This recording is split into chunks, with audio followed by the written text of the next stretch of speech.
सागर साहब से, बाकी साथियों से इस बात की इजाज़त मांगी है कि सेहत के बुनियाद पे वो अब इस बार इलेक्शन नहीं लड़ पाएंगे।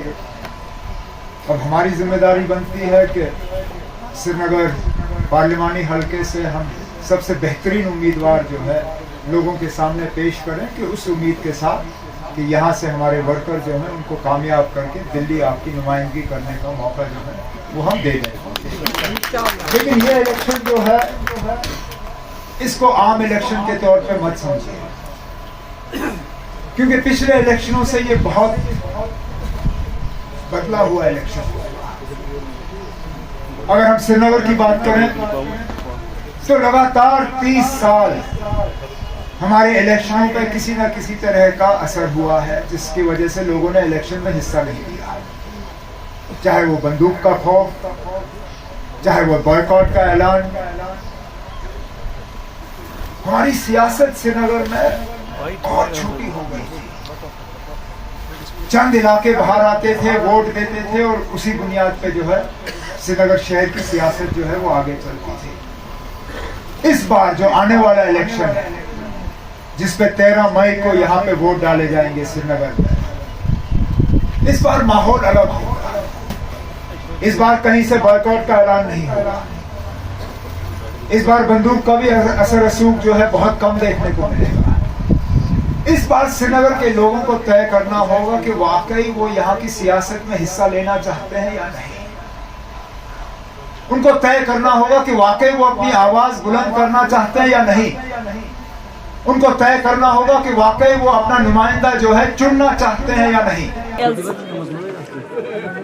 Who will contest from Srinagar? Who will contest from Baramulla? These are decisions that the party parliamentary board will take on the directions of the party president. You leave it to us.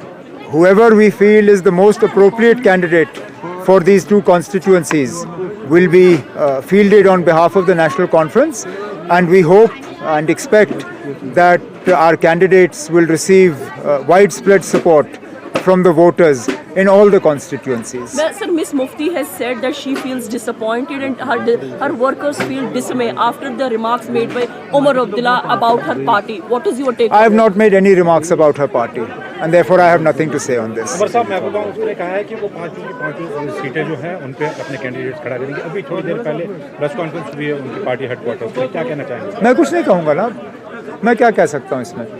अगर 5 की 5 सीटों पे उन्होंने अपने candidate उतारने का ऐलान किया है तो उनकी मर्जी है, मैं कैसे रोक सकता हूँ उनको। लेकिन अब कश्मीर की 3 सीटों पे हमने उन्हीं के फॉर्मूला के बुनियाद पे कैंडिडेट्स का ऐलान किया। आपको याद होगा जब डीडीसी के इलेक्शन हुए, डीडीसी के इलेक्शनों में हमने पहले उनसे कहा था कि 2019 के पार्लियामेंट इलेक्शन के नतीजे जो हैं उसके बुनियाद पे कैंडिडेट्स का फैसला होना चाहिए। वो उस वक्त पीडीपी को काबिल कबूल नहीं था।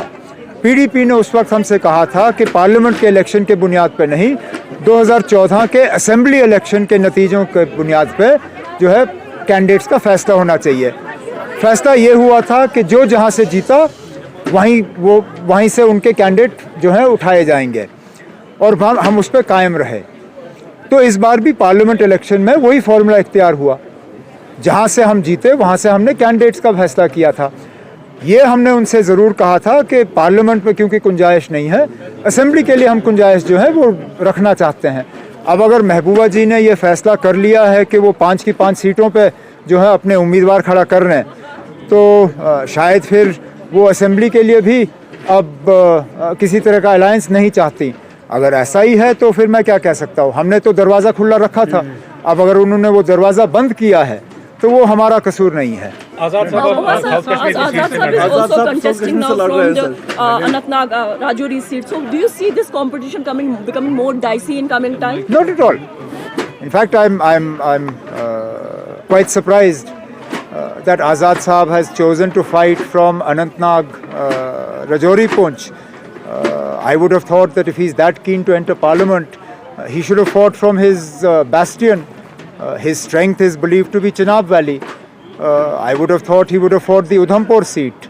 The fact that he is not fighting Udhampur and is fighting from Rajouri Poonch clearly there is more than meets the आई।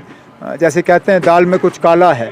अब क्या वजह है, किस प्रेशर में आके वो अनंतनाग, राजौरी, पुंछ से इलेक्शन लड़ रहे हैं, मैं कह नहीं सकता हूँ, लेकिन कोई बात नहीं। सबसे बेहतरीन और सबसे स्ट्रॉन्ग कैंडिडेट जो है इस इलेक्शन में नेशनल कॉन्फ्रेंस की तरफ से लोगों के सामने हमने पेश किया हुआ मियां अल्ताफ़ साहब, और कोई भी उनके मुकाबले में हो, हम ये उम्मीद कर रहे हैं कि भारी अक्सरियत से मियां साहब की कामयाबी होगी। Umar sir, one last question. Sanjay Singh has been given a bail after being in the jail for 6 months, but even ED chose not to oppose the bail. How do you see this move? Supreme court ने पहले ही ED के case पे सवाल उठाए थे। उन्होंने ये कहा था, उनकी ऑब्जर्वेशंस थी कि एविडेंस है नहीं, सबूत है नहीं और केस बनता नहीं है। तो शायद सुप्रीम कोर्ट की ऑब्जर्वेशंस के बाद ईडी ने उनके बेल को जो है अपोज़ नहीं किया।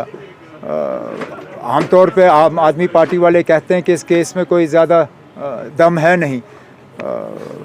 अदालत से हम यही उम्मीद करते हैं कि जहाँ जहाँ इन एजेंसियों की जो है गलत इस्तेमाल की जा रही है सियासी वजूहात के बुनियाद पे, वहाँ पे कोर्ट्स जो हैं अपना ज़ोर और अपना इन्फ्लुएंस और अपना फ़ैसला इस तरह इस्तेमाल करें कि एजेंसियों का गलत इस्तेमाल ना हो। देखिए, जो जहाँ पे धांधली हुई है, जहाँ पे करप्शन हुआ है, वहाँ पे जाहिर सी बात है कि सज़ा मिलनी चाहिए। लेकिन जहाँ पे केसेस जो हैं वो पॉलिटिकल हैं, जहाँ पे सिर्फ इलेक्शन में उसका जो है एजेंसियों का असर रसूख इस्तेमाल किया जा रहा है, वहाँ पे हम अदालतों से उम्मीद करते हैं कि इंसाफ जो है लोगों को मिलेगा।